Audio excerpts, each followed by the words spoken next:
সংকীর্তনের ধুলা যদি করে পাপির সংকীর্তনের ধুলা যদি করে পাপির বিষ্ণু রথে চড়ে নদীতে যায়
আপনারা আস্তে আস্তে একটু সরুন।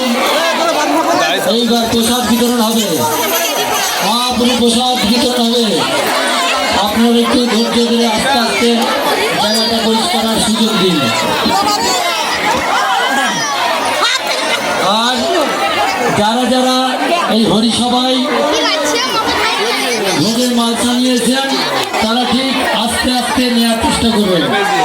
আমাদের নতুন করা ভক্ত কমিটি আছে, তারা ঠিক নেবে।